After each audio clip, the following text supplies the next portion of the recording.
قال الله تبارك وتعالى ويوم يعض الظالم على يديه يقول يا ليتني اتخذت مع الرسول سبيلا يا ويلتى ليتني لم اتخذ فلانا خليلا وقال الله عز وجل ألا لعنة الله على الظالمين وقال النبي صلى الله عليه وسلم الظلم ظلمات يوم القيامة وقال النبي صلى الله عليه وسلم يقول الله عز وجل يا عبادي حرمت علي الظلم وجعلته بينكم محرما فلا تظالموا وقال النبي صلى الله عليه وسلم اتق دعوة المظلوم فإنه ليس بين الله وبينه حجاب أو كما قال عليه الصلاة والتسليم صدق الله مولانا العظيم وصدق رسوله النبي الكريم ونحن على ذلك لمن الشاهدين والشاكرين والحمد لله رب العالمين يا رب صل وسلم دائما أبدا على حبيبك خير الخلق كلهم.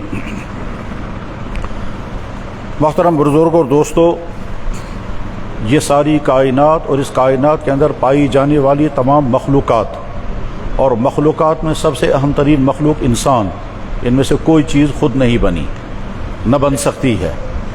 ان تمام مخلوقات بلکہ ساری کائنات کو بنانے والا کوئی ہے، چلانے والا بھی کوئی ہے، اور جس نے اس کو بنایا وہ انتہائی ارحم الراحمین ہیں اور وہ ہر چیز پر قادر ہے. وہی خالق ہے، وہی مالک ہے، وہی رب ہے. رب ہونے کے معنی یہ ہیں کہ ہر مخلوق کو ہر حالت میں جن چیزوں کی ضرورت پڑے وہ چیزیں اس مخلوق کے مطالبے اور درخواست کے بغیر مہیا کر دے، وہ رب ہوتا ہے. ماں کے پیٹ میں بچے کو کیا چاہیے نہ بچہ جانتا ہے اور نہ بچے کے وہ ماں باپ جانتے ہیں جن کا وہ بچہ بننے والا ہے. اس بچے کو 9 مہینے ماں کے پیٹ میں گزارنے ہیں، کس مرحلے پر اسے کیا ہونا چاہیے، جو ذات وہ ساری چیزیں مہیا کر رہی ہے وہ رب ہے. انڈے کے اندر زردی اور سفیدی ہے، اس انڈے کے اندر کی زردی اور سفیدی آگے چل کر کے پرندہ بننے والا ہے. یہ جو پرندہ بننے والا ہے، یہ پرندہ کیسے بنے گا اور اس پرندے کو کیا کیا ہونا چاہیے، یہ نہ انڈا دینے والی مرغی کو معلوم ہے، نہ انڈا دینے والی چڑیا جانتی ہے، نہ انڈا دینے والا وہ برڈز جس کا یہ انڈا ہے وہ نہیں جانتا. لیکن اس انڈے کے اندر سے چوزا نکالنا، چاہے وہ کوئی بھی چوزا ہے، جو ذات اس چوزے کی تمام ضروریات پوری کرتی ہے وہی رب ہے. دنیا میں انسان آیا، دنیا میں انسان پہنچا، اب کس مرحلے پر اسے کیا چاہیے اسے معلوم نہیں ہے. اس کے لیے تمام چیزیں مہیا جس ذات نے کی ہے وہ رب ہے. رب کے معنی ہر مخلوق کی ہر حالت، ہر مخلوق اور مخلوقات کا کوئی شمار نہیں. آج تو نیٹ کا زمانہ ہے، انسان کچھ نہ کچھ اندازہ کر سکتا ہے. جب آپ ایمیزون کی جنگلوں کو دیکھیں گے، جب آپ سمندر کے اندر کی مخلوقات کے متعلق ویب سائٹیں دیکھیں گے تو پتہ چلے گا کتنی مخلوقات اور کتنی قسم کی ہیں. تو ہر مخلوق کی ہر حالت میں جو اسے ضرورتیں ہیں اس کی زندگی گزارنے کے لیے، زندگی چلانے کے لیے، سروائیول کرنے کے لیے جو اسے چاہیے، وہ جو ذات وہ ساری مہیا کر دے وہی رب ہے. اس لیے اللہ کے ذات عالی کے علاوہ اس کائنات کوئی رب ہو ہی نہیں سکتا، کیونکہ کسی کے بس میں نہیں ہے، کسی کے اختیار میں نہیں ہے، کسی کے پاس سورسز نہیں ہے کہ وہ کسی ایک مخلوق کی ایک حالت کی ایک ضرورت پوری کر سکے. بچہ دنیا میں آیا، اسے دودھ چاہیے، ماں کی چھاتی میں دودھ آنا چاہیے، بچے کو چوسنا سیکھنا ہے. نہ سکھا سکتا کوئی، نہ کوئی دودھ پیدا کر سکتا ہے.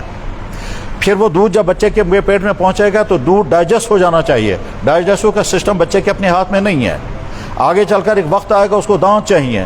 یہ دانت بنانے والا اور کوئی نہیں ہے. اگر اللہ تعالیٰ شان دانت نہیں دیں گے تو کوئی دانت پیدا کر ہی نہیں سکتا. دنیا کے سارے دانتوں کے ڈاکٹر جمع ہو کر کوشش کریں گے، جس بچے کے دانت نہیں بن رہے ہیں اس کے دانت نہیں دے سکتے.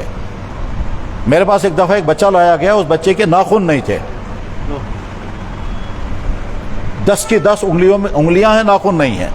ماں کے پیٹ سے ناخن ہی نہیں آئے تو حیران ہو کر کہتے تھے یہ میں سنتا یہ بچہ کیا بنی، وجہ کیا ہوئی، کہنے سے ناخن آئے ہی نہیں. ڈاکٹر کہتے ہیں ڈاکٹروں نے کیا کہا؟ کہنے لگا جی ہمارے بس میں نہیں ہے، اس کا دنیا میں کوئی علاج نہیں ہے، کہ نیچرلی ناخن آنے چاہیے، وہ ناخن پیدا نہیں ہوئے ہیں، ہم کوئی ناخن پیدا نہیں کر سکتے۔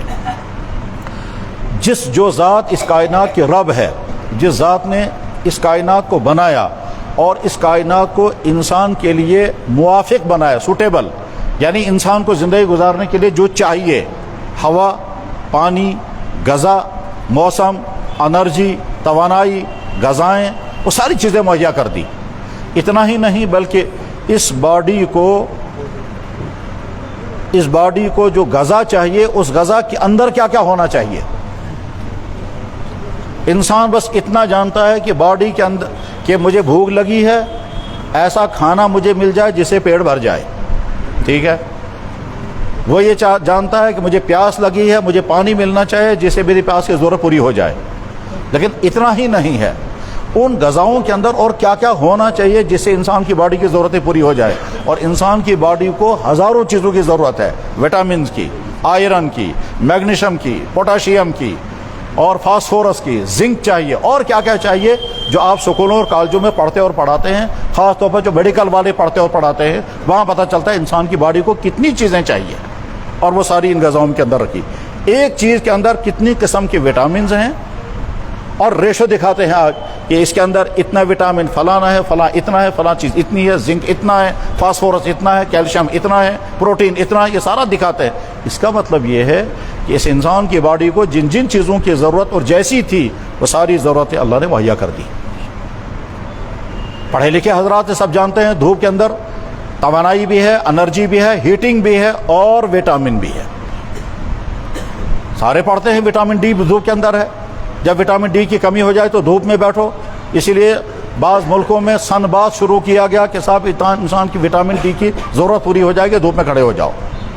تو غرض یہ کہ جس ذات نے اس کائنات کو بنایا اور اس کائنات کی تمام مخلوقات کے لیے تمام چیزوں کا انتظام کیا، اسی ذات نے فیصلہ کر دیا کہ کون سی چیز کس مخلوق کو کرنی ہے اور کون سی چیز کس مخلوق کو نہیں کرنی ہے۔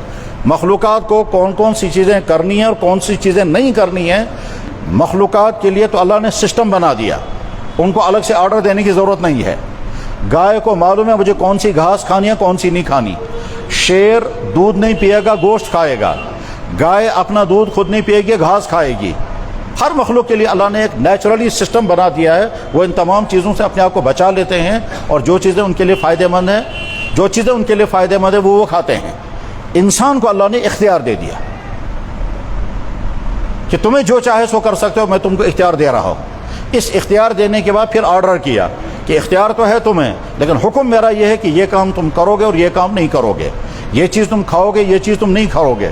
تمہیں زندگی میں جو بھی کام کرنا ہے اس میں تم کو میرا آرڈر دیکھنا ہوگا۔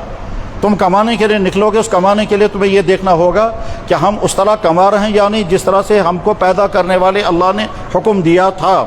ہم کمانے میں وہ چیز تو نہیں کر رہے ہیں کہ جس اللہ نے ہم کو پیدا کیا اور ہماری یہ تمام صلاحیتیں پیدا کی ہیں۔ ان صلاحیتوں میں دماغ ہے، آنکھیں ہیں، کان ہیں، سوچنے کا سسٹم ہے، چلنے کا سسٹم ہے، یہ ساری صلاحیتیں جس اللہ نے دی ہیں۔ ہم اگر کمانے کے لیے نکلیں گے تو کماتے ہوئے ہم اللہ کے حکموں کو فالو کر رہے ہیں یا ان کے خلاف کر رہے ہیں؟ فیصلہ کرنے کا حق اللہ کو ہے۔ جس اللہ نے گائے بنائی اسی اللہ نے طے کیا کہ گائے کا تم دودھ پیو گے، خون نہیں کھاؤ گے، خون نہیں پیو گے، گوشت کھاؤ گے، گوبر نہیں کھاؤ گے، اسی اللہ نے فیصلہ کیا۔ جس اللہ نے بھیڑ بنائی اسی اللہ نے کتا بنایا، بھیڑ کے لیے اجازت دی، اس کا گوشت بھی کھا سکتے ہو، دودھ بھی پی سکتے ہو، اس کے بالوں سے فائدہ اٹھا سکتے ہو۔ کتے کے بارے میں فرمایا کہ اس کا گوشت بھی حرام ہے، اس کا پیشاب بھی حرام ہے، اور لعاب اگر کسی برتن میں گر جائے تو 7 مرتبہ دو، حالانکہ وہ بھی اللہ کا بنایا، وہ بھی اللہ کا بنایا ہوا۔ تو اتھارٹی، چیزوں کے حلال و حرام کرنے کی اتھارٹی اللہ نے اپنے ہاتھ میں رکھی، اور اللہ کو اس لیے حق ہے کیونکہ وہ خالق ہے، وہ مالک ہے۔ اگر انسان نے کوئی چیز خود بنائی ہوتی تو وہ ڈیسائیڈ کرتا کہ مجھے یہ چیز جیسے مرضی ویسے استعمال کرنی ہے۔ انسان کی بنائی ہوئی کوئی چیز ہے ہی نہیں دنیا میں، نہ کسی انسان کے بس میں ہے۔ ہاں، انسان اللہ کی بنائی ہوئی چیزوں میں تھوڑی سی تبدیلی کر کے نئی چیز بنا دیتا ہے۔ گوشت اللہ نے بنایا تبھی ہم ڈشیں بناتے ہیں۔ آٹا، گندم اللہ نے پیدا کیا، اس کے بعد ہم بسکٹ بنائیں گے، روٹیاں بنائیں گے۔ سبزیاں اللہ نے پیدا کی، اس کے بعد پھر ہم اس کی ورائٹی پیدا کرتے ہیں۔ سورسز اللہ نے بنایا تب ہم مکان بناتے ہیں۔ مکان بنانے کے لیے مٹی چاہیے، پتھر چاہیے،